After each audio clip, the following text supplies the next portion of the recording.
Assim, você percebe ali que ruim e péssimo tá bem mais do que o ótimo e o bom. Isso. Isso, claro, que tem um impacto enorme. Agora, aí eu já vou te passar a bola. Diante desse cenário, claro que a gente tem gestão envolvida, o paulistano, na cidade onde ele sente mais o dia a dia ali da política. Claro que a gente tem um debate que é o voto de opinião. Tá. O que você acha que está pesando, que vai pesar no resultado dessa eleição? O que eu acho que está pesando nessa eleição, e ajuda também a gente a entender um pouquinho esse fenômeno do Pablo Marçal, é a insatisfação do eleitor com as velhas fórmulas, com aquele discurso chapa branca, engomadinho, entendeu? E as pessoas vendo o seguinte, aqui fora a realidade está uma bagunça danada, não é? Sim. Presidente descondenado é eleito. Olha isso. É bom lembrar não é? isso, Não é isso mesmo. Presidente condenado eleito. O Supremo Tribunal Federal está totalmente fora do seu quadrado, está extrapolando, exorbitando da sua autoridade, né? A corrupção continua. Então, o eleitor, ele partiu para aquela de terror mesmo, né? Olha aqui, é esse cara, porque esse cara fala a verdade, esse cara fala o que eu sinto, não é? E você veja que coisa interessante. Eu estava pensando, pouco antes de chegar aqui, eu estava pensando o seguinte, veja como é que aquele que era considerado um fenômeno que ia chegar e arrasar, que era o Datena, representante do meio televisão, como é que ele derreteu diante do Pablo Marçal, que é o meio rede social. E o Pablo Marçal tem toda a razão. Ele não é à toa que ele estuda isso profundamente. Sim. Tá? Ele e a equipe dele. Então, esse pessoal já sabe que hoje o principal veículo de informação política do cidadão é a rede social, não é mais a TV. Não é mais a TV. Então, quer dizer, o que eu acho é o seguinte... E dentro desse universo da rede social, das plataformas, o veículo que é o melhor para fazer isso é esse aqui. Se a pessoa quiser realmente se informar sobre isso, não ficar na superfície, né, na borbulha da superfície, né, não é? Tem que aprofundar. Agora, a questão é, as pessoas dizem, mas esse cara não aprofunda nada. Não interessa. Entendeu? Não interessa. Porque o eleitor também, veja, você estava falando em entretenimento, e eu conversando com as pessoas, conversando com o motorista de táxi. Obviamente, tudo isso é, como dizem os cientistas, evidência anedótica, não é evidência sistemática. Sim. Tá?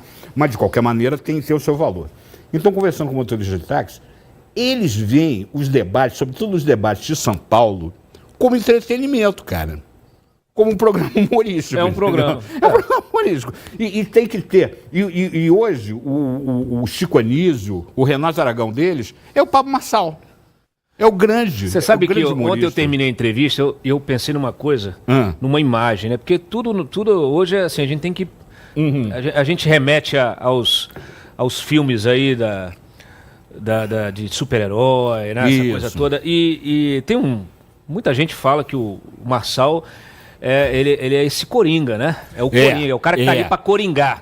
Virou veio pra barbarizar, né? Veio pra barbarizar, veio pra coringar. Aí você ouve o cara, e o cara tá querendo propor soluções pra resolver a cidade, pra resolver o crime, pra resolver as... Eu falei assim, mas o cara tá querendo ser o Batman. Mas como é que o cara pode ser o Coringa e o Batman ao mesmo tempo? É verdade. E olha, quando a gente seguia apenas por esses conteúdos de política pública, Cláudio, a gente tem que ter cuidado, e eu já tive a oportunidade até de discutir isso com você e com os internautas que te acompanham, da outra vez que eu estive aqui. Existem coisas que o eleitor já perdeu há muito tempo a esperança de que vão ser resolvidas, você está entendendo? Sim. Chega um camarada lá dizendo assim, olha, eu sou policial, delegado, ou então sou coronel da PM, então, e eu tenho a solução para resolver o problema da segurança no Rio. O eleitor da gargalhada, cara, porque fala assim, o senhor vai resolver? Nem o Batman resolve. Nem isso. O Batman resolve. Então tem que chamar o Coringa. O Batman. Então a gente tem que ter muito cuidado quando a gente diz assim, esse cara tem a melhor proposta. Pode até ter, mas tem que perguntar para o eleitor, você acredita?